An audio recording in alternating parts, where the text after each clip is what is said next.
and welcome to episode 4. This is Explain Strange Podcast. We're going to do episode 4. Got a great guest coming on. We have Spooky Galveston. I believe they have a lot to do with the ghost tours and haunts and different, eerie and scary things that go on the island in Galveston. So, thankfully, they got a hold of me, I reached out to them. They got a hold of me and said that they would come out on the podcast. Spooky Jen will be coming in. She's with them. And we're going to see what they have to say, what they have to offer. And also, during this podcast, I went on to set up some questions on Explain Strange. And those questions we'll be asking Spooky Jen. Okay, so Spooky Jen has just come in. Anyway, so let's get her in and let's see what she's got to say. So this is going to be Spooky Jen from Spooky Galveston. Hey. Okay, there we go. Here's Spooky Jen. She's showed up. We're going to go ahead and discuss Spooky Galveston. How you been, Jen? Doing okay. How are you doing? Great. I'm glad you decided to come in and help us out with this, and we'd like to showcase what y'all do out there. So a lot of the people that are not familiar with Galveston, because I have a lot of people from like New York and upstate and different places, Wisconsin and whatnot, that follow us. So, or at least follow Slap Recon, and now we're doing this. They're starting to come on this side anyway. So I did another thing. I did a question deal, which I did on my last podcast, and it came out very well. And what I did was I asked some of these people if they had any questions for you. So would you have a problem answering some questions from some of them? Definitely not. Ask away. Okay, well, we're going to do that later on in the podcast. I want to get this thing started with trying to find out who you are and what y'all do and whatnot. And that way you can explain to them who you are. But later on we'll have a question thing. I do have a few of them down here already that they've already sent me in or sent in to me. So, and then I'm going to check one more time to see if they're going to have any more. So what we do is I have a gift card giveaway, try to get people to want to come in here and do things, participate or whatnot. So, okay. Yeah, I tend to do these little, I don't know, I just like to, rewards or whatever you want to call them. And I do that on both Slap Recon and I do it here, so. Okay. Okay, so Spooky Jen's here, and we're going to go ahead and let her tell us what Spooky Galveston is all about. And one other thing before I do get started is on Facebook, it's Spooky Galveston Information. Am I right? I have Spooky Galveston Information and Spooky Galveston both. Okay. So now I want to make because I share for Spooky Galveston Information. I don't just share my stuff. I share everybody else's that's doing spooky things in Galveston as well. Okay. So Spooky Galveston Information and Spooky Galveston are two different entities? Yeah, but they're also the same because they're ran by me. Okay, so cool. You can promote it as either. It's fine. No. Yeah, it's kind of like Slap Recon and Explain Strange. So they're all run by me, Slap. So, yeah. Anyway, let's let Spooky Jen tell us more or less what Spooky Galveston's all about and what they have going. And I think they got something coming up, or somebody has something coming up that they're going to be a part of. All right, go ahead, Spooky Jen. Well, I'm Spooky Jen, and I run Spooky Galveston in Galveston, Texas. And Spooky Galveston is more than just your average tour company. I run walking tours, that's true. But I also partner with Carriage House Rentals, which is a golf cart company in town. And I run all of their 1900 storm tours, their golf cart ghost tours, and their cemetery tours. I partner with the Galveston County Museum, and I run all of their 1900 storm tours. And then I also partner with the League-Kempner House, which is a nonprofit, which is restoring a mansion that was built in the 1800s. It was designed by famed architect Nicholas Clayton in Galveston. And I run all of their haunted tours and their paranormal investigations. In addition to, I took over Dash Beardsley's Ghost Tours of Galveston last year. So I run all of his walking tours and all of my own. Okay, out of all these walking tours, are they like on the Strand? Are they like where are these most of these walking tours? So done? that's the really cool thing about the walking tours is I have a cemetery tour that runs over in the Broadway cemeteries, and I also have a historic Strand District tour that runs. But I have other tours that run in the historic Strand District as well that go beyond just the Strand. So I can show you just the Strand if you want, but there are incredible things to know about the entire district. I also have residential tours that I do as well. Okay, so I'm everywhere. Well, the residential, are those like them big mansion type houses, or Yes. what are those? Yes. Okay. Over on you always see them coming in Galveston there. Going down 45, you see it, and then back. Then you see, some of the mansions or the big. We call them mansions. I believe that's what they call them back when I remember. Yeah. Well, the East End Historic District has the largest collection of 1900 storm survivor homes. The worst natural disaster to happen in the United States happened in Galveston on September 8th, 1900. The city was hit by a hurricane, and it wiped out between 6,000 to 12,000 people. It destroyed 3,600 homes and businesses.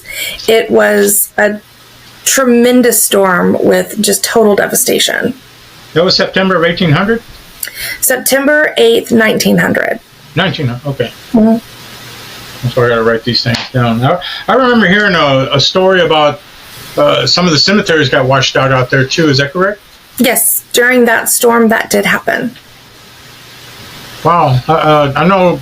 I was born and raised in Houston and never really left anywhere other than military time. But I know that my dad he also was born and raised in Houston, and he used to tell us all these tales way back in the day. Mm-hmm. So he gave us a lot of stories about that. So when we were younger, he would try to drive through the cemetery before we get to the beach, because he loved to fish, but he'd go through there like coming. I guess when we were leaving at night, and this is where it was, kind of a deal like that. So it's like, right, of course. Yeah, we're jumping under the seats of the station wagon, I remember. So, yeah, I've gone to Galveston hundreds of times, probably more than that. But, because I went with, took the kids. I have a busload of kids, and I used to take them out there when they were younger because I had to get them into fishing too because I love fishing. So, I'm not going to go through what I had. As far as your tour, are you the only tour guide for this, or do you have members, or no? I have one other tour guide that actually runs my cemetery tours for me, and she's training to do some of the Strand tours as well. But she really likes the smaller groups, and we never take out more than 13 in the cemetery at a time. So I let her take care of that, and it's amazing to watch her because she's wandering through the cemetery. She carries a scythe with her, like a full-scale large scythe, and she is a sight to behold in the cemetery. It's pretty great. Wow. And I like the number 13. Yeah. You picked that for a reason, I'm sure. Yes, I did. Well, in the cemeteries, after the 1900 storm, they raised the cemeteries. They had to. And so even if you are as careful as you can be, keeping everybody on the sidewalks, they're still probably stepping on someone because it's about 3 people deep in the cemeteries at this point. And so, we don't know exactly what the cemetery was mapped out to be like on the first level or really on the second level, but the third level, we see it. So we know. So, we try to be respectful. We try to keep our numbers in the cemetery low for historic preservation purposes. We don't want a bunch of people tromping through there, breaking statues, leaning on headstones. We don't want that. So we try to keep it at 13 so that we can it's a big enough crowd so that you feel like, you're on a group tour, but it's not so big that you get lost in a crowd or you can do damage. And like what hours are most of these tours? Do you have day or just mostly there at night? And I do all of them. Well, I do historic tours during the daytime by request, but we run the cemetery tours on the weekends, and we do them at 7:30. Okay. So that'd be 7:30 p.m. till about 9:30. Oh, okay. So and then sometimes, yeah. Well, in Galveston, there are a lot of people who, I mean, for lack of a better word, they sleep in the cemetery, and so we don't want to disturb their peace. Okay. Well, not my choice. Not mine either.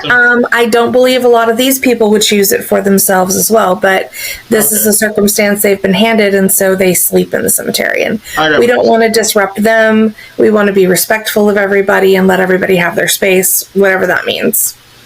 Okay. And I know that I saw something about the steampunk, something going on. Oh, yeah. Tell me exactly what that is. And the Steampunk Festival. Yeah, what's expected out of that? Because I saw something about vampire. Yes, I run a vampire tour. Tell us what that is. So, Galveston and New Orleans were port sister cities. Galveston was the closest port to Galveston was the closest port to New Orleans. Yeah. Galveston was the closest port to New Orleans for a long while. And so because of that, a lot of the same legends and lore that were happening in New Orleans regarding vampires and apparitions and superstitions and things carried over, because the same kind of problems they were having in New Orleans, they were having in Galveston, like yellow fever epidemic, for instance. And people back then were much more superstitious about these things. And, and it just so happens that there are a group of individuals that this stuff seems to follow around. And I talk about that on my tour. And those people wound up coming to Galveston. And so there's just a lot of different things like that. Vampire stories are really something that are renowned all over the world. And we're just fortunate enough to be the sister city of New Orleans in ports back then. So we have a lot of interesting stories to share on that. And at the Steampunk Festival, I'll have a booth, and one of our local artists who does incense, bath bombs, and creates witchy stuff, he's going to be creating signature scents for Spooky Galveston, and he'll be selling those at the Steampunk Festival. It's called Dark Crafts. And then from there, I will lead the Midnight Vampire Tour after the Steampunk Festival closes. And then on Sunday, I'll be reading tarot cards at the League-Kempner Mansion experience. And then from there, I'll be leading the Ghost Tour Sunday night to close out the Steampunk Festival. We did it last year. It was really fun. So we're just going to do it again. What was the dates on that again? April? So the Steampunk Festival is happening on Saturday, April 6th. And then Sunday is the date of the adventures that are going to be happening at the League-Kempner Mansion. So you can buy tickets at galvestonsteampunkfestival.com. Okay, yeah, somebody had already mentioned that on when they got with me, and they were asking me about that. They love steampunk, and they're wanting to go out and check it out. So. It's going to be an amazing event. It was super fun last year. There were a lot of people that dressed up in their best regalia. They came out. And then there's a band, Frenchie and the Punks. They're coming as well. And they took my tour last year. They were so nice. So they're coming out again this year too. So it's going to be really cool. So Saturday during the day, they're going to really have anything for the kids? Yeah, there will be all kinds of things. They'll be having all kinds of activities there. I don't have the whole itinerary for Steampunk Festival, but they do have a lot of really interesting vendors that come out. They'll have a tea on the train that's happening and just a bunch of little things like that. Last year, they had a local artist come out who does a performance as the dead Edgar Allan Poe, and I believe he's coming out again this year as well. So... Well, that way, because there's a lot of the people that have kids, and I know that a lot of times when I post different things or say something or show things, like in my other half, Slap Recon, I see that they end up taking their kids and stuff, and I'm like, oh, well, I was glad that I can show them more or less, or, Well, I'll tell you this. The activities at the League-Kempner Mansion on Sunday will be more family oriented, I believe, just because they're going to have a bunch of different types of Victorian games out in the yard. I mean, they're really going to be doing a whole extravaganza there. They're going to have like the cornhole games and parasol dueling and all kinds of stuff like that. So it would be fun for people of all ages. Yeah, and of course we do have the other side that they're just going for the party. Well, that'll probably be the Friday night pub crawl crowd, and that will be the people that come to the Midnight Vampire Tour, which, I had children on the Vampire Tour last year, and I keep it very family oriented when there are children on the tour. That's one of the cool things about writing my own scripts. I can audible where I need to.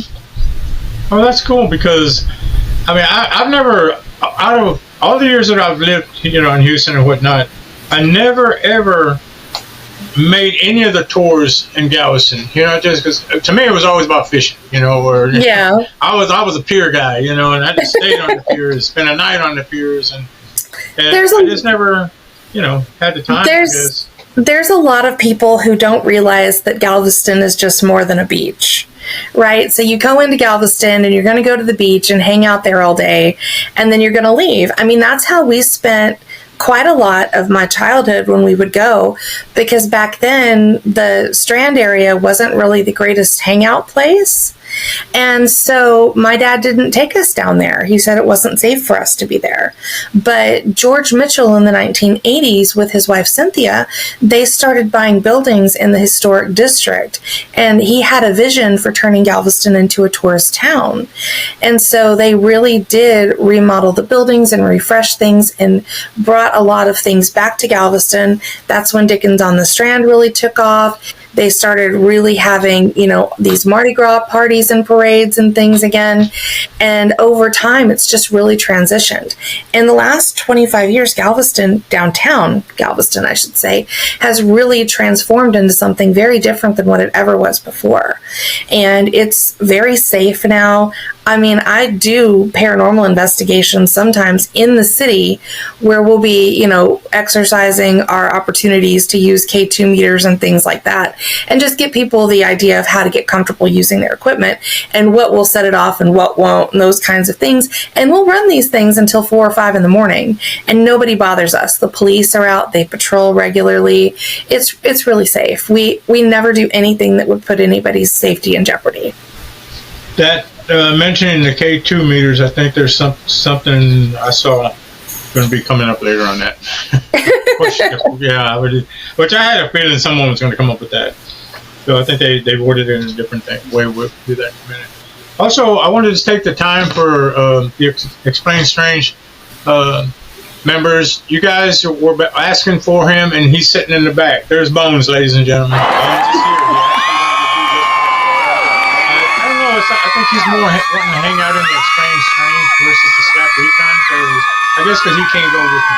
Anyway, sorry about that, Spooky Jen. I had to mention that. Bones has not been in, he hadn't been in the videos in a while. I've been getting a lot of people asking, where's he at? And, I don't know if they thought I did something with him. No, he's still there. So, what inspired you to what made you do this? What was the calling, or what? Oh man, so I grew up in a haunted house. And I grew up in a house where we didn't shy away from the unknown or spiritual activity. My mom read tarot cards and taught me. And my grandma read tea leaves and coffee grounds. And there was paranormal activity everywhere we went. I don't know if it's something that's it's everywhere and we just happen to be the ones to notice it, or if it just was kind of in the spaces that we were. But it's been pretty consistent throughout my whole life. And I had an entire life where I didn't have anything to do with the paranormal, supernatural, or any of that, because the person that I was married to didn't like that stuff, and he didn't want that to be a part of our life. So I just kind of pushed it away. And then when I got divorced, and started getting back to the roots of the person that I am, well, what do you know? I'm surrounded by ghosts. So it just kind of turned into a thing where I was offered an opportunity to become a tour guide. And I really love the stories of Galveston, the stories of survival, the stories of loss, and how it comes together to create this beautiful history of the city. And so I was offered the position and took it. And within a couple of years, we decided, me and a friend of mine, to start our own company doing just historic tours. And we did that for about 5 years, but she had some health concerns and she wasn't able to give the tours anymore. And so she had to step away. And when that happened, Spooky Galveston was born. And I ran that for about a year. And then Dash Beardsley, who's known as the Ghost Man of Galveston, he started the first ghost tour company in the city. He winds up coming to me and saying, hey, I'm ready to retire. Do you want to take over? And I said, yeah, absolutely. So that's how I wound up with Dash's company as well. And so now I run Dash's tours and I run mine. And it's just an absolute privilege to get to do what I do. I never hate going to work, and I always love getting to do the research. So it works out for me. Well, I mean, that would sound like a fun deal for me, but I mean, you know, I have a lot of followers and friends that are avid ghost hunters, and these guys are, you know, from different parts of you know, the United States, and these are all different, and a lot of them have different gifts. So you have empaths, and you have, I mean, there's a whole lot. Would you would you consider yourself having a gift? I mean, I can read tarot cards pretty well, and I don't need any information about somebody to do that. And I have been known from time to time to pick up on other people's emotions, or to be able to kind of pick up on things that I wouldn't have any way of knowing prior to just asking. So, I mean, intuitive, empath, those are some of the words that I would use to describe what I can do. I can walk into a place and tell if there are things that are there that are unseen, and I can feel it. I don't always see apparitions right away. Sometimes I don't see them at all, but I know when they're there. Well, I know that a lot of people, our last guest that we had was the ghost hunting beauties out of Spring, the Spring area. So there was a lot of questions for them guys, and I had several of the empaths kick in, and were really getting with me on that and telling me, you know, about, well, you know, that they do the same thing, so they're pretty much. But no, I host paranormal investigations in different places in Galveston. I wouldn't necessarily say that I am an active ghost hunter, more of a facilitator of people to be able to hunt ghosts. In our house, it wasn't ever a question of whether you should contact them or not. We generally do not, but we know they're there and we talk about it. So that's just kind of how we've always done things. Let me ask you this. Since I did bring up ghost hunting, and I that's not what I was really intending to do, I don't know, but sometimes it just pops up because I know a lot of people that are into that. And I'm not into it. And a lot of everybody knows it, man. I don't mess with none of that stuff. I just, I'm not going to have anything chase me around, run me out of here. However, I'm a guy that if it could be already, and I'd be like, not that I don't believe in it. I'm just I didn't see that. I'm not looking that way again. I got things to do over here. So, but I have been told that I have certain gifts, for different things, and I'm not saying that I do, because I know to have a gift, from what I've been told, and people have told me through the years, to have a gift, you have to exercise it and practice with it, and first you got to recognize it, and then you have to work with it. And I did not know that, and then now I do, because a lot of people that I've through this, through what I've been doing, are telling me that. So I choose, and they've even asked me, have you ever considered? Nope. Answer's no. I have not considered none of that. Okay, but here's the thing. Everybody, at least the way I see it, everybody has ghosts. right? So everybody has ghosts. And I'm not talking about spooky apparitions that are going to jump out and get you, or, something that you're going to see that's going to try to do something. I'm not talking about that. I'm talking about, like, when you think about Christmas time, right? A lot of times families get together and they sit around and they talk about things that have happened in the past with people who are no longer there. Well, a ghost is really nothing more than a memory of a person, place, or thing that has occurred that can no longer occur, right? You're talking about something that can no longer exist. And these moments in time that they're talking about are the ghosts themselves. I mean, they're conjuring spirit without actually conjuring spirit, because they're missing that person. They're talking about them. And isn't that comforting to know that, you still carry the spirit of someone within you by telling their stories? I mean, what I do in Galveston is really no different than that. The stories that I share are stories of people who, on Saturday, September 8th, got up in the morning and thought they were having a regular day. And then by the end of the night, they were fighting desperately to stay alive. And some of them survived and some of them didn't. And I'm telling the stories of what happened to them. And I don't believe that their spirit is still there, but I really believe that they've left some energy behind, because you can't go through something that traumatic and not. Yeah. I mean, I kind of see the same thing too, because it's like I know my older son, he had passed, and when I go to visit his site, his grave site, which, I mean, we all pay our respect if we can, most of us do, or whatnot, and I can know that a piece of him is there, that he kind of senses that I'm there there to see him, and if that's only in my mind to put me at ease or whatnot, to make me feel better, then I'm okay with that. You know what I'm saying? Now other people might bring out this or bring out that and try to, I'm not going to do that, because that's not why I'm going. I'm going just to pay my respects to them, because I miss him, so. But since he's in spirit form, I mean, yeah, the body is a shell and it is in the ground, and you can go and pay respects there for sure. But isn't it nice to know that all you have to do is conjure up the memories of him that you cherish, and he's right there with you at all times?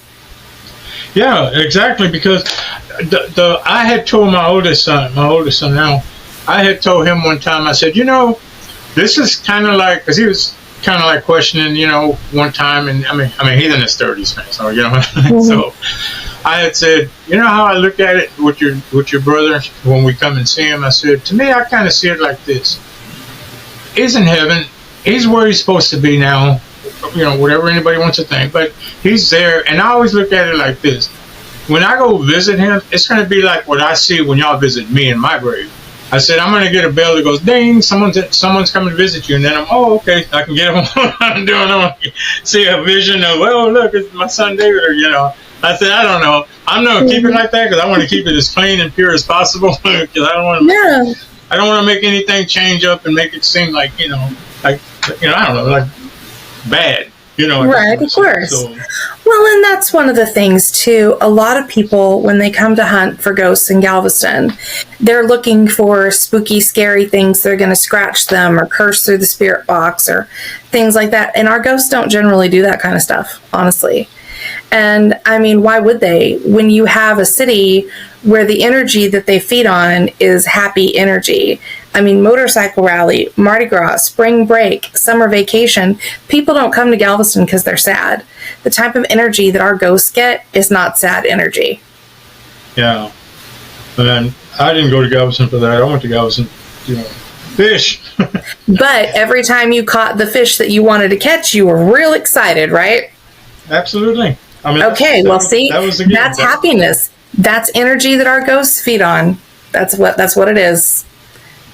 Yeah, I think it's pretty interesting, this field itself, because I have wanted to go out there and do some of the ghost tours. I just haven't.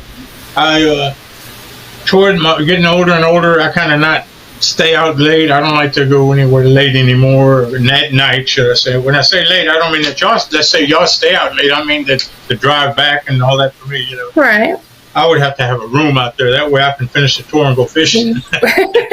Yeah. Well, either that or you take a daytime tour with me. I do those. It's fine. Yeah, I know now. And that's why I was hoping to do this with y'all, because that way other people can get this, see that and know more or less what y'all do have, because I was curious as to what all did y'all have to offer, and I think you did clear that. I'm going to ask I'm going to ask this question right here, only because I'm not trying to shut this down on you. I just want to ask this now because I want to have it and make sure I don't forget. The contact information is always going to be the same. You said go spookygalveston.com or Spooky Galveston on Facebook have Spooky Galveston, or is it Spooky Galveston information? I see the information. If Spooky Galveston information is easier for you to access, then that's fine. Spooky Galveston information is me. SpookyGalveston.com, GhostToursOfGalvestonIsland.com, and Spooky Galveston information is definitely a way to get a hold of me. I should be seeing them pop up on the screen there. And they'll be at the end of the video, and they'll also be in the at the bottom. When I finish the video, you'll be able to see all the contact information will be set up down there. And would there be a phone number, or we just use website? You can use the phone number, but if you can use the website if you like, but the phone number is 713-898-4488. When you do these walk tours, what is the length of them? About an hour and a half to 2 hours. Does everything that all the tours do kind of like an hour and a half, or they kind of like change up on the times? I mean, they're all about an hour and a half to 2 hours. The only thing that I do that's longer than that is the Great Storm Talking Tour at the Galveston County Museum, and that is because we do a talk at the county museum, and we look through the artifacts, and then we go out into the city and we do the tour. So that is a little longer. That's about 3 hours. Okay. And are there breaks in between, or? Yeah, we have some stopping points along the way. Okay. But I have stopping points along the way for every one of my tours. And my ghost tour is the only one that has access to one of the buildings on the Strand after it closes. Okay, so let's say for people that are, I don't know, let's say in a wheelchair, on electric carts or whatever, are any of the tours accessible for those people? They all are, actually. Okay. The Galveston went ahead and went through with this project, and they redid the majority of our sidewalks over the last few years. And so a lot of the sidewalks that were inaccessible are now very accessible. There's real wheelchair ramps on every end cap of every street. So there is definitely accessibility for people in wheelchairs. Okay, so now y'all see that. So no excuse for you not to get out there. Don't sit at home. Don't sit at home thinking that it's not for me. It is. It can be. Well, and if limited mobility is an issue, let's say someone can't walk for a prolonged period of time, or they're worried about that, then I also do the Carriage House Rentals Spooky Ghost Tour and Cemetery Tour, and that gives us the opportunity to take the golf cart and go everywhere and tell stories not just in the historic district, but all over everywhere. I go to the residential area, we go down to a couple of cemeteries, we drive through the historic district, we go every place. And that tour is about 2 hours. Oh, okay. You see, so again, for the audience there, it is for you. It's not that it's not for you. It is for you. It sounds to me like this thing's for everyone. Yes. It could be a family thing. It could be, Yeah, no, I sometimes I've been known to give tours to Girl Scout troops. I have given bachelorette parties. I have done group like strengthening core stuff for different corporations that have come through so that they could have bonding time for their employees. I do a little bit of all of it. I've got a women's conference group that's coming that have people all over Texas in September, and we're going to be doing an event for them.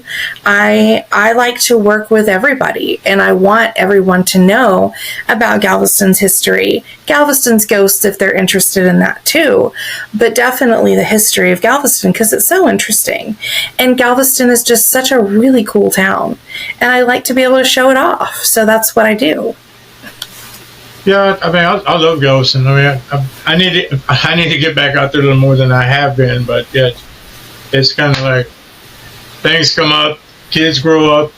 I don't know. This is the time I should be going. I mean, now that they're all doing their thing, I ain't got to worry about it anymore. So it's funny how when I used to have all the kids around here growing up, I always had time. I always had time to take them to Galveston, take them to, go out and take them here and there, go stay a few days out there and whatnot. And now that they're all gone and everything, I don't go I don't go to many places. Well, on the Slap Recon side, we do. I'll go out to different. I've been to Ballinger, Texas. I go to different places. I've met up with a lot of ghost teams, or several. So a lot of the ones you see on TV. So. Well, we've had a couple of local tours, local groups that have come through the League-Kempner Mansion, and they've done some paranormal investigating there, and they've had some interesting findings. Seems that the ghosts there, they don't necessarily care for all the high-tech stuff, but they would use the cat balls and they would use the flashlights and ask for yes or no answers, things like that. And they wound up having pretty good success with those types of tools. And it's so funny because in Galveston, I've done paranormal investigations in multiple buildings, and I'm being asked all the time to come into new ones. And I don't have a paranormal investigative team. I have to put one together every time I do this. And, and it's fun. It is fun. But I don't do the hunt. I just kind of facilitate it as the host. I babysit the property, make sure everybody's good and on their best behavior, and, make sure that nobody starts any fires or anything like that. And then in return for that, I get more stories for my tours, which I love. But we've done the Butterow building, which is where Haunted Mayfield Manor and Pirates Legends of the Gulf Coast is. We've done the Levy building, which is where the National Hotel Artist Lofts is. We've done the League-Kempner Mansion, the 1871 Thomas Jefferson League building, the Hutchings-Seeley building, and, I have the Galveston Contemporary Arts wants us to come in and do one in their building pretty soon. So we always have an activity? Yeah, they have activity there, and so they just really like to check it out and see what kind of things can be figured out and found out about. So that's what we do. And the ghosts in Galveston, for whatever reason, we set these things up to go until about 5 o'clock in the morning, and I'm ready for it. I'm ready to go until 5 o'clock in the morning every time. And every time the investigators are already ready to wrap it up by 2 or 3 because the ghosts seem like they're tired. They don't want to do it anymore. So I know that I watch a lot of these ghost hunting teams on TV. I don't know. Do you ever catch any of them? I used to be a big fan of Ghost Adventures a long time ago, and then the dynamic of the show really changed, and I went to some of the places that they had visited, and I didn't really hear very nice things about the team, and so that really kind of let me down. So I haven't really followed them since then. Yeah, I followed them way in the beginning, but then kind of just fell off. Then I started falling into some of the ones that were like more recent and everything, and going to see them. I know that Ghost Brothers actually came to Galveston, and they did some things out there. They were tremendously nice people, but they come out and did some things in Galveston very, very recently, like within the last 5 years. And before you go further, let me say one thing, okay? Yeah. Okay. Dalen, you heard that? She mentioned you going out there. You see, you mentioned me on yours, so this is Slap calling Dalen out. You got it? You see, Dalen, you were actually mentioned on my podcast. I didn't even have to do it. Okay. Nope. Him and I got a thing going back and forth about it. Oh, gotcha. Okay. Yeah. Yeah, they, nice people. Got to meet them in passing. I didn't get to know them too well, but I did actually get to say hey, which was kind of cool. And, we've had some other people that have come through too, that have been really nice. But honestly, in Galveston, if you don't know somebody who can get you into a building, a lot of times it's almost impossible to get in. Yeah, and They don't want their ghosts disrespected, and I can't blame them for that. And they know that I'm going to protect the ghosts and the business and the building over everything else, because this is my livelihood, and I do care, and I really want the best for the city, and I want the best for our ghosts. You know, and that does make sense, because like there's some cities that they like to sell this on that. You know what I'm saying? Y'all want to keep the historical side a little cleaner and more. Let's keep it Definitely. real. This is what needs to be shown and what's said. But then there's some other towns that they really push the other side. Now maybe they are more haunted, but maybe that is their thing. But other than that, they do have another. You know, it takes away the actual history versus. You understand what I'm saying? Yeah, of course. Like the Gettysburg and all that, you know, because I've seen all that. There's a lot of history that really I'd love to learn, but then when you check up on it or go do whatever you're going to do, look it up, whatever, it's all about the ghost thing, you know, and you're like, See, I want to know the history side of it, you know, not and that I don't want to know the ghost. You know, and I have the ability to do Galveston historical tours. Like I know the history, so I have no problem sharing the information where people ask questions about it. But I also give those tours, you know. We do the Great Storm Tour, which is the big draw. Everyone wants to know about that. And I'm working on some other tours as well, but I have a Women of Galveston tour where I talk about the women's history in Galveston. Because, you know, for all the great men who helped the city become what it is, the women participated in making Galveston the great city that it is too. And so I talk about them. We are actually doing a storm story series right now at the Galveston County Museum on Thursdays for this month, where we do the women's perspective of the 1900 storm, because most of the letters that were written and were sent out to family and friends were written by the women. They're the ones who really created the narrative for what we say about the storm, based on what they saw and what they were experiencing. I mean, a lot of people don't realize it, but the Women's Health Protective Association, that was a bunch of church ladies, basically, before it was an organization. And they had actually sent supplies to another city called Indianola when that city was hit by a catastrophic hurricane, not once, but twice. So they were really, in Galveston, the women were really an underutilized resource, because they already knew the things that the city was going to need. And they already knew about the things that they were going to, you know, have to start ordering and asking for in order to get the city back up and running. And I might need to come and take a tour. I just may need to. I mean, should I say, Slap Recon might just have to come out and take a tour. So that's fine. Come on out. I'd love to have you guys. I might be looking at the site. And you might see Slap Recon checking in on you, and just don't forget that was us.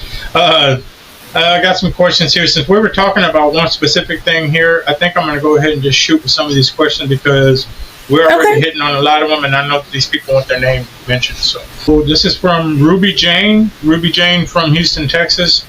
Okay. She wants to know, her question is about Pirate Jean Lafitte. Has his ghost ever been seen in Galveston that you know of? So Jean Lafitte, he is an interesting character.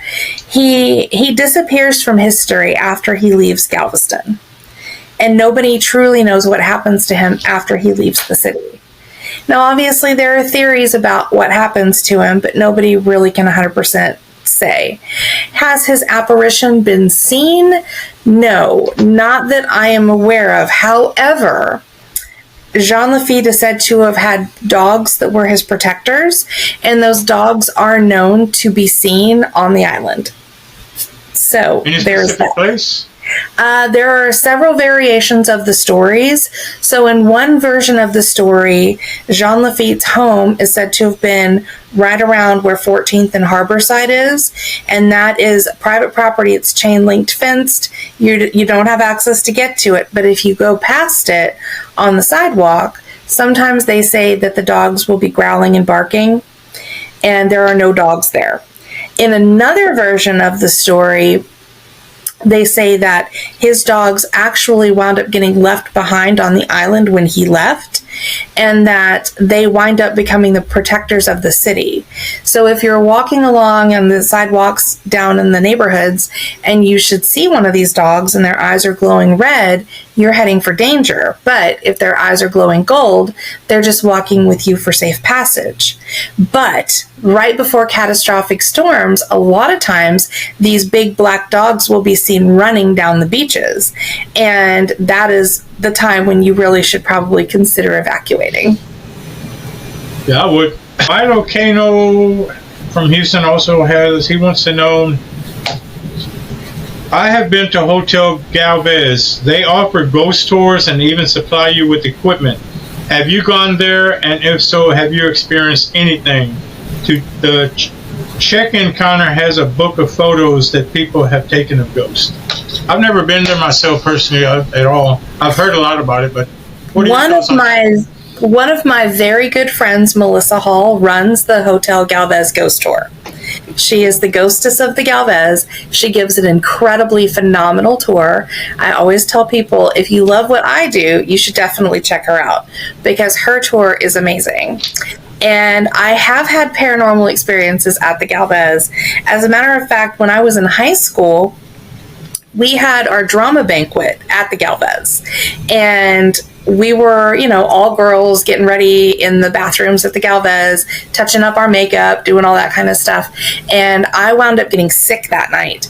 And while I was in the bathroom, this gentleman knocked on the door of the stall that I was in and asked me if I was okay.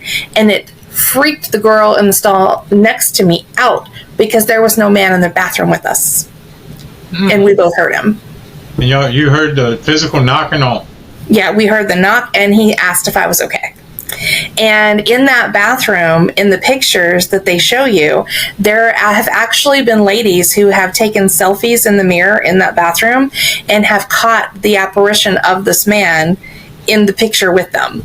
So that's one of the photos that she shows on her tour.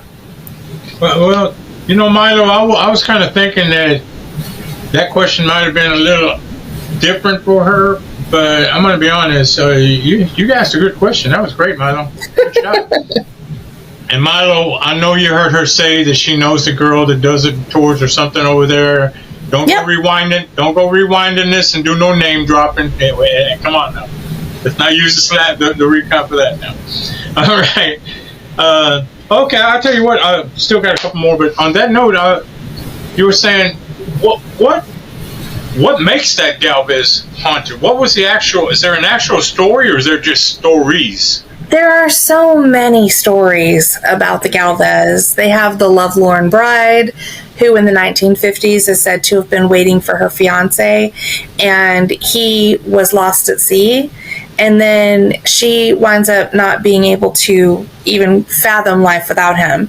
And so she hangs herself in the tallest turret on the far side of the hotel. And then a couple of days later, his ship comes into port. So he actually wasn't lost. His ship was fine. And they say she haunts room 501. But she's not the only ghost that they talk about there. She's just the most famous ghost. They have a portrait of Bernardo de Galvez, the man that Galveston is named after. And the portrait hangs on the staircase, and like on the wall by the staircase. And where that's at, they say if you take a picture of the portrait without asking for permission, you might get a blurry face or a skull.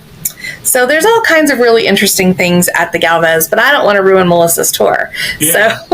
So I'll tell you, take a spooky Galveston tour with me, and then take a Melissa Hall tour over at the Galvez. Yeah, I mean, that really does sound interesting. I mean, it is. It is. I'm already getting a list of things that I'm thinking about doing already. So, I mean, I want to actually sleep in a room that they say something happens in. I really want to do that.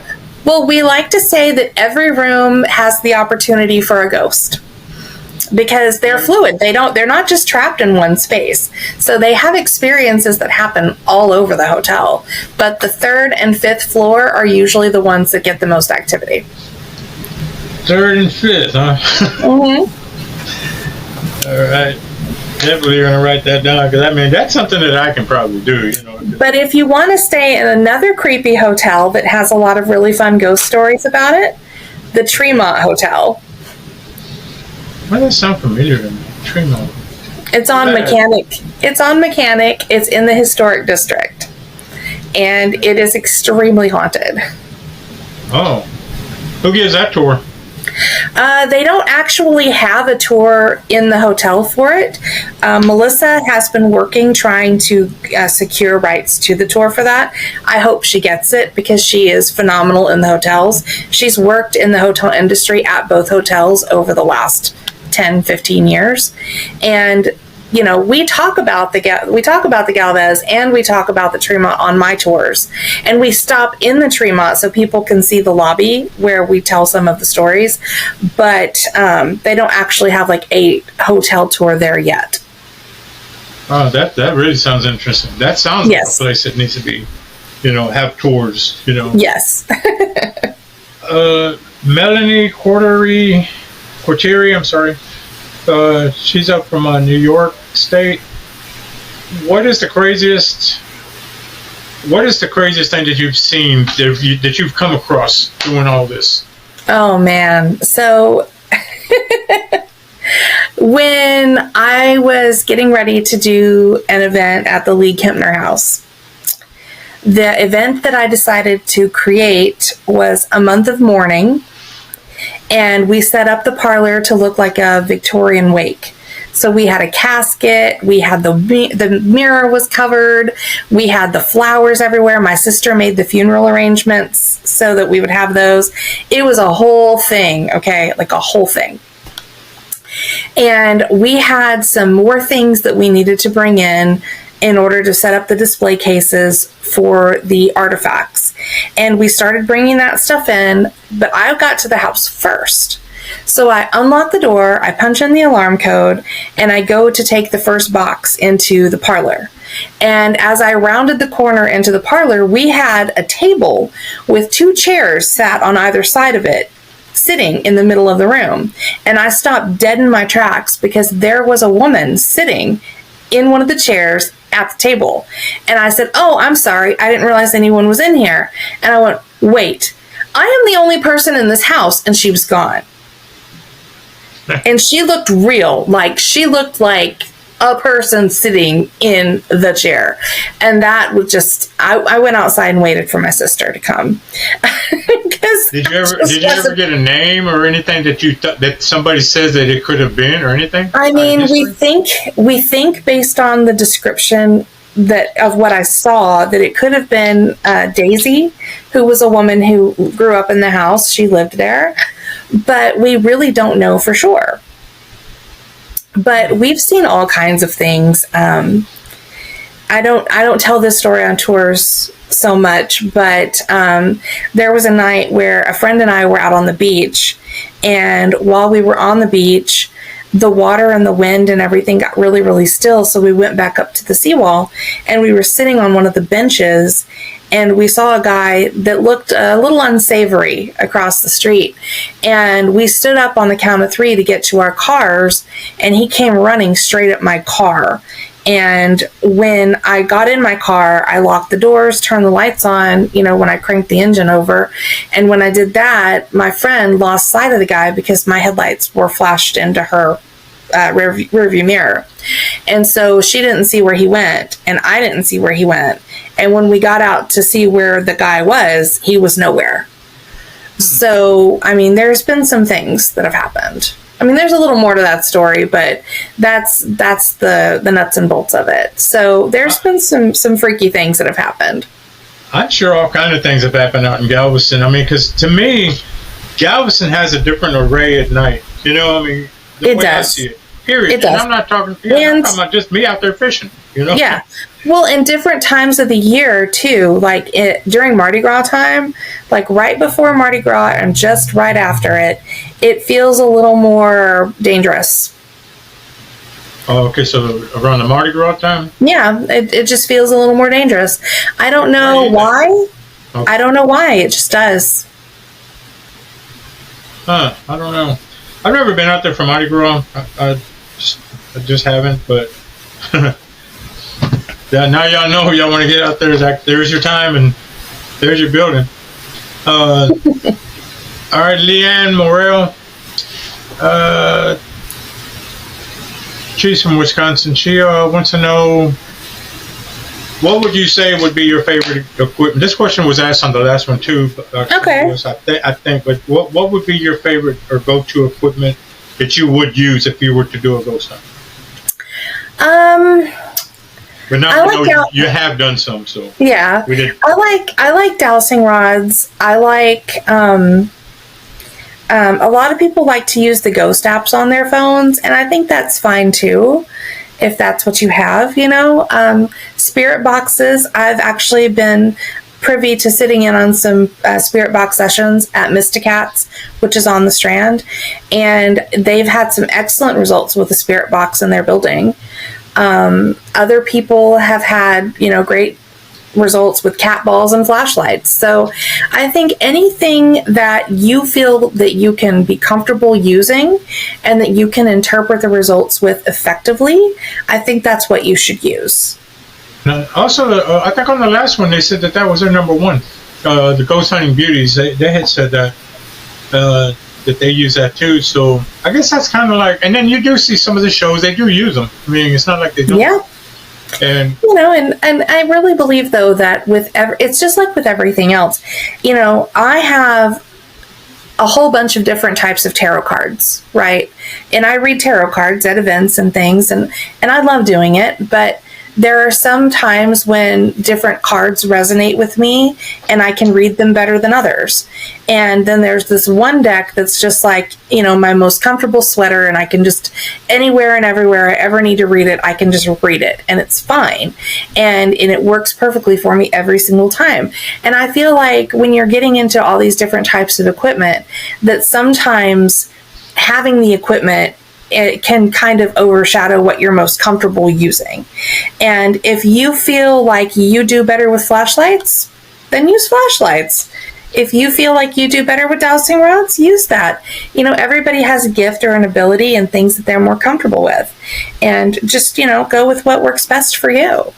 I know that the dowsing rods too, I saw that, and I think I remember there was a question, not on the last one, but somewhere, I might have been on the other recon, but I remember somebody had asked what was the best one to do, and somebody had said something to the effect that the cheapest one that you would probably want to go with, it wasn't a cat ball then, or the cat toy, whatever they call it, it was the dowsing rod. They had mentioned that. They said that would be one that, you don't have to spend a lot of money on, and blah, blah, blah. Right. So and our ghosts are pretty primitive in that. They don't really subscribe for the need for all of this, hoops and whistles and bells.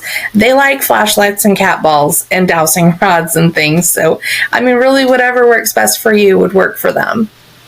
I'm guessing probably because they don't understand what that noise is or what that, what for sure. And if I lost y'all, I'm sorry.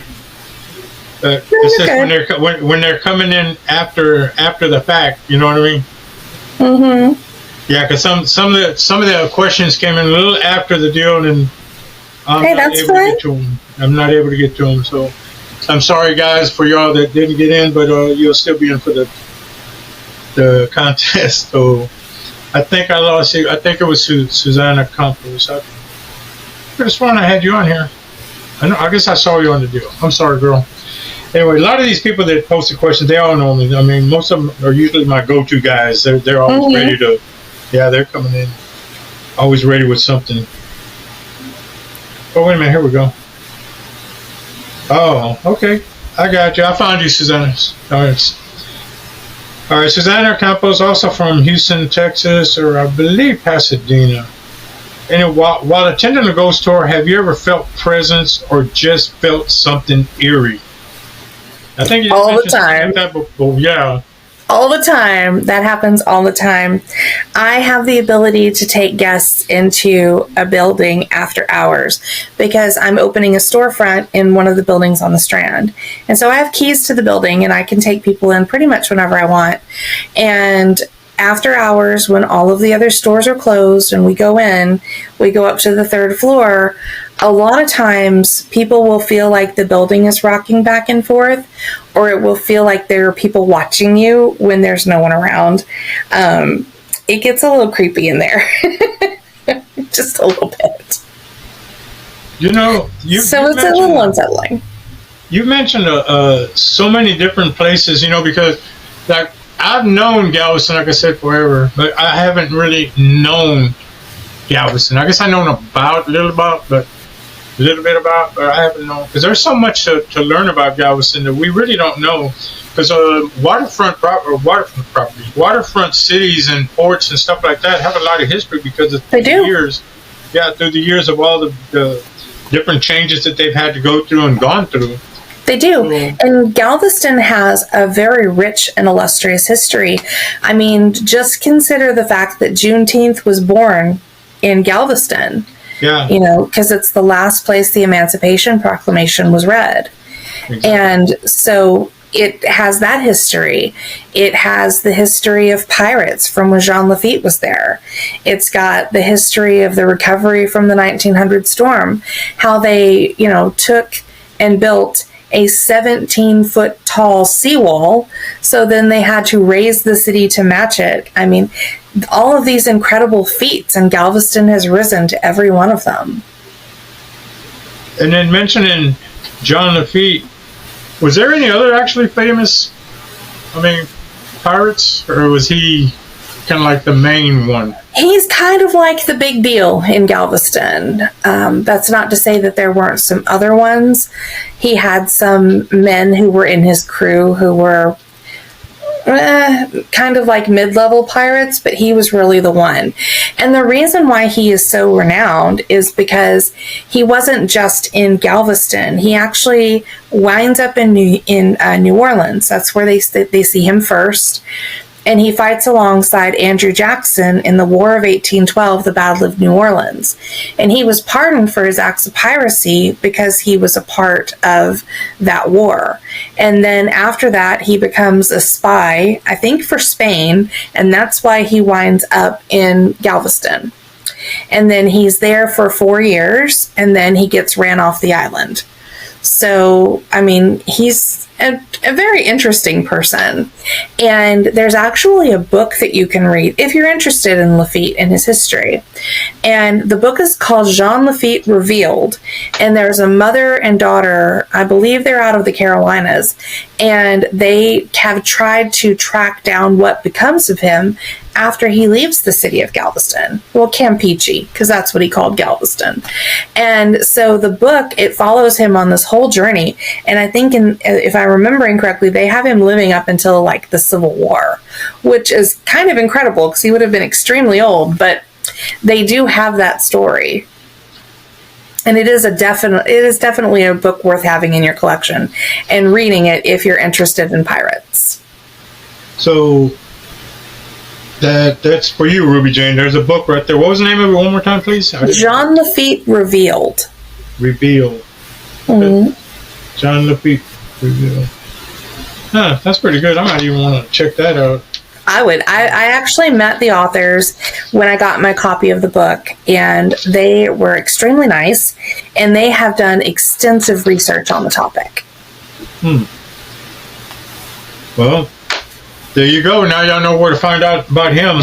And you also know where to find out about Galveston. You also know where to find out about the steampunk. And you also know how to find out about any and every practically ghost tour that they have in Galveston, Texas. Well, I'm not just a tour guide, okay? I'm also a certified tourism ambassador, which means I have approximately no clout in the city whatsoever, but I have a ton of information about it. So even if people have just, random general questions about the city, I may not be able to get them, access to something or help them resolve an issue, but I can definitely get them the answers that they need to figure out a way to have a solution in a situation. Okay, so if they had a question, are they free to contact you just for the question? Yeah, absolutely.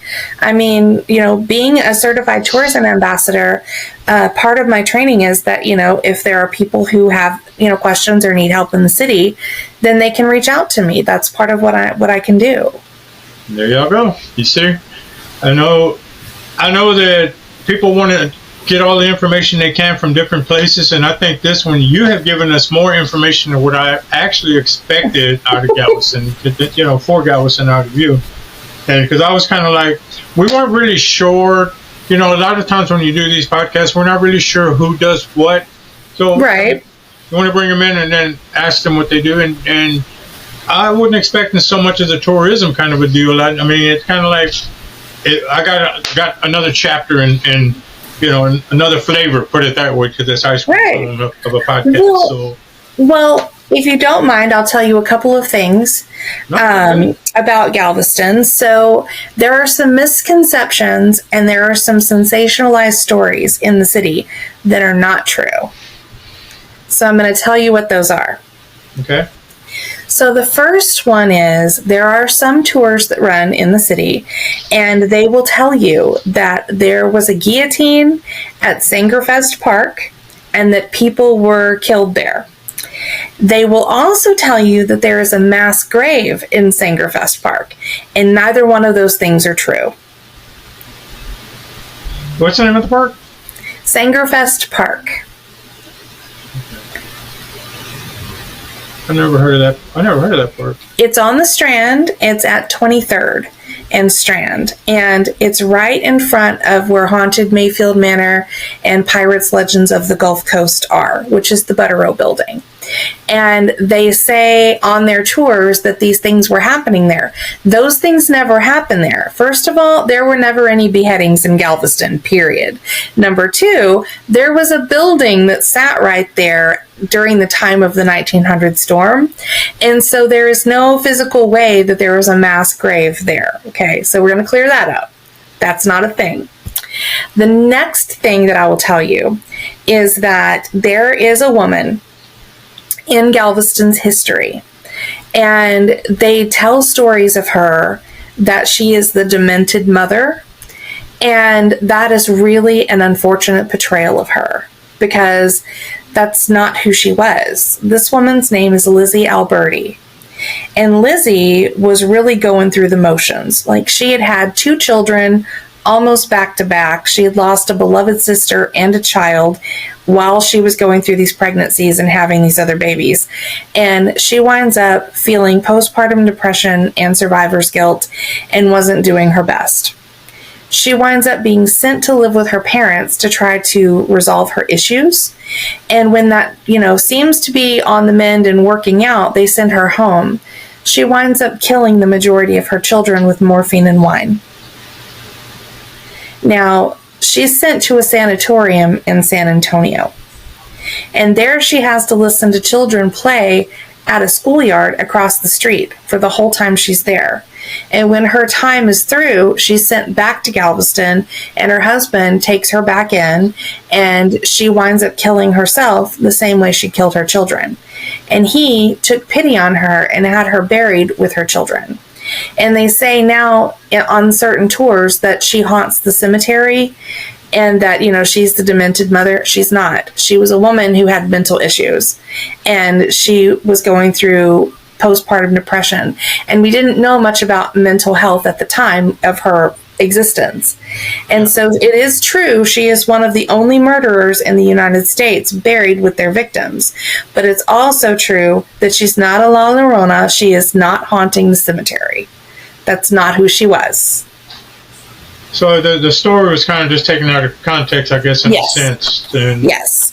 And I have seen... Go ahead. And I have seen that story perpetuated on social media platforms. And it absolutely gets me every time, because this woman was someone who lived in a time when we didn't know much about mental health. And we definitely didn't know about the things that she was going through at the time. And so her circumstances were unfortunate, and she made bad choices and did horrible things. But she shouldn't have to be displayed as the demented mother haunting a cemetery for her actions in life. I'm looking at the first name, and that's kind of telling me why the story kind of projected that in that direction, because Lizzie, come on, so yeah. And Lizzie had to live with her parents. Well, so did Lizzie Borden, she also, right. So that kind of tells me more or less Well, our somebody would say Lizzie, something, you know. well, our Lizzie was sent to be with her parents for her recovery, not because Yeah. she was living with her parents to live with her parents. Exactly. So, but on that note, I'll tell you something that is true. How about that?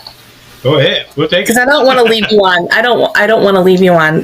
These types of stories where you don't get anything that isn't true. So, in our cemeteries, there are sometimes some things that are a little bit unexplained, and sometimes the energy in the cemetery is just right, and you have all kinds of weird things that will happen. One of my tour guides, Pam, the one who leads the cemetery tour, she decided one night she was going to drive down Broadway to go home. And as she was leaving the cemetery and she turned onto Broadway, she watched as this police car pulls out and gets in the lane right next to her. And that police officer hit somebody on the street. And so she pulled over too so she could help because, she witnessed this happen. And they both got out of their cars and there wasn't anybody there. And that's like, what's the police officer looked at her and said, "You saw me hit them, didn't you?" And she's like, "Yeah, I did." And he's like, "Where did they go?" There was no one there. Yeah, I mean, that's why my dad used to drive by them cemeteries at night, man. I tell you, we were all under the seats, Yep. We can get under them. We were under them. Yeah, I had thought about taking a drive. I thought about doing one of them. I know they do have night cemeteries, not late night, but I think they do. I think I've seen someone. I don't know if I saw it on not Facebook, maybe YouTube or something, where they, or maybe that's just people that go out there. Maybe that's what it was. Yeah. That kind of ringing a bell somewhere. I saw somebody doing some kind of a tour on Galveston, but it was at nighttime. And I don't know, but they had equipment and they were out there, I think, trying to see if they could find something or whatnot. Yeah. We have people that come out and do those kinds of things sometimes. And, and when they ask for help or whatever, then I'm always happy to assist where I can. I just want people to know the true stories. And I want people to understand that, the ghosts that we talk about, I mean, they were people at one time. So we do need to be respectful and mindful of the fact that they existed. Yeah, I mean and exactly that makes sense because I wouldn't want somebody saying that they had gone to my son's resting place and said, "Yeah, and that grave right there, and name his name and say he's scary and he used to do this and that," and they don't have. Yeah, they don't know him. They don't know what he was like. Yeah, But another thing to watch out for in Galveston too are the ghost ships. Yeah. What is the deal with that? I did hear I think my dad even mentioned that to me. That I didn't have that plan, but yeah, what is that? So they say that there is a pirate ship that can sometimes be seen, and basically it cruises around the outer perimeter of the island, and a lot of times people will see it heading down towards Bolivar Peninsula in the sunrise. And so that's one. Another thing that happens is there's a story of a Civil War ship captain, and in his journal, in his captain's log, it said that he writes that he saw a ship in the darkness come up from nowhere, and it was lit up in a blue luminescent light with a crew of soulless, dead-eyed men. And before he could get his wits about him, the entire thing vanished. Where would would this be like on the Strand somewhere? On the beach. 61st, 71st, or? Like out on the beach. There's actually a shipwreck that's not too far out from the jetties at 29th and like in between 29th and 27th. So out in that area, you would generally be able to see it. But the really cool thing is we have all those freighters that park their containers out in the water, and they all have these beautiful lights on them at night. You can see them from the beach. And a lot of people will tell you to look for the shadows that pass in front of those lights. For those shadows are the true ghost ships of Galveston. Yeah, and I think I want to go out there and check that out because I know that I just like looking at the shrimp boats out there on my side because I usually do the 61st or 71st out there. Mm-hmm. And I never get to that side. Back when my dad, of course, he took us all, we did the jetties. That's the only place he would fish. That was his thing down there. So, but I would love to see the ships parked out there doing that at night. Yeah, absolutely. That'd be just the view itself, and just take some, take my camera and take some pictures and photos, and even video. Just never know. That's right. Let the video run, and who knows what I capture. What kind of strange things will pop out. So that's true. And a fun fact for you about video. Did you know that Thomas Edison is the one who created the equipment to record moving pictures? And he sent his assistant to Galveston just about a week or two after the 1900 storm so that he could record moving pictures of the devastation. And the aftermath of the 1900 storm then becomes the first piece of newsreel ever recorded in history. Can't believe that. That's good. I don't know that. I wasn't that great in history growing up as a kid. I mean, I had other interests. It wasn't girls. That's okay. I don't mean it that way. Y'all know what I mean. That's why you take a tour with me, and I tell you the stories and show you the places and tell you all the stuff. Yeah, I tell you the real deal. Not the fake stuff. Get it real. And so now y'all know who to contact, where to go. It's right there, spookygalveston.com. And you can get a hold of Spooky Jen. She'll get you out there and get you straight. Tell you exactly what you need to know, what needs to be known, and what should be known, and what shouldn't be known. So you have all the information right there. So I appreciate you coming out with us. Thank you very much for doing this. I know that a lot of people are going to have a whole lot of questions after this, because I always get bombarded later on after this airs. So I'll get hit with a lot of questions. So if I shoot you an email or something, that'll be why. Hey, that's totally fine. Because a lot of them will say, put me up and say, could you find out? And it's like a little late, but I'll still send them to you. And if you want to answer them, you can send them. Yeah, definitely. Pass them on. If we need to do a part 2 and answer more questions, we'll do that. Whatever you need. You never know. It could happen. So, all right. I appreciate you doing that. Just hang tight for a minute here. And then thank you guys for watching. I'll get back with y'all in just a second. Hang tight, Spook.